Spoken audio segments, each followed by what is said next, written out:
Olá, eu sou Natália Aguilar, organizadora do primeiro simpósio interdisciplinar de luto perinatal, o SILUP. E hoje, o tema do nosso podcast é o luto por perdas precoces.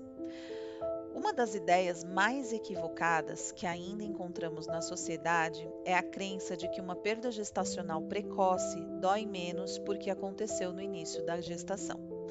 Existe uma tendência de associar a intensidade do sofrimento ao tempo de gestação, como se apenas as perdas ocorridas mais tarde fossem dignas de luto. Mas a realidade é muito diferente disso. A intensidade do luto não é determinada pelo número de semanas de gravidez. Ela é determinada pelo significado daquela gestação, pelos sonhos construídos, pelas expectativas criadas e pelo vínculo que já começava a existir entre os pais e aquele bebê. Muitas vezes, desde o momento em que o teste dá positivo, algo se transforma. Começam a surgir planos, pensamentos sobre o futuro, desejos, medos e expectativas. Algumas famílias escolhem nomes, fazem contas, imaginam datas, pensam em como será a vida dali para frente. Outras ainda não compartilham a notícia com ninguém, mas internamente já começam a ocupar o lugar de mãe e de pai e de família. Quando a perda acontece, não se perde apenas a gestação, perde-se também um futuro imaginado. Perde-se possibilidades, projetos e uma história que já estava começando a ser escrita. Além da dor da perda em si, muitas mulheres e famílias enfrentam um sofrimento adicional, a invisibilidade desse luto.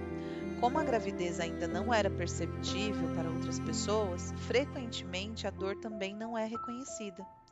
É comum ouvir frases como "você engravida de novo, foi só o começo da gestação" ou "ainda bem que aconteceu cedo".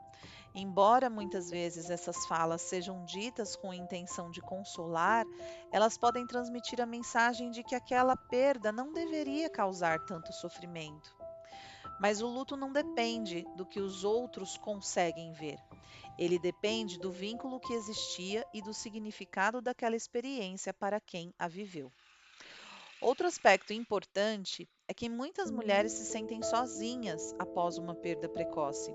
Algumas chegam a questionar se têm direito de sofrer daquela forma, justamente porque recebem sinais de que deveriam seguir em frente rapidamente.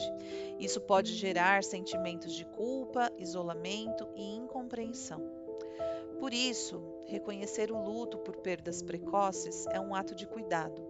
É compreender que o amor não depende do tempo de gestação. O vínculo não depende do tamanho do bebê. E a legitimidade da dor não depende da validação dos outros. Toda gestação carrega uma história. Toda expectativa construída tem valor e toda história interrompida merece acolhimento, respeito e memória. Obrigada por estar conosco em mais um episódio do podcast do SILUP.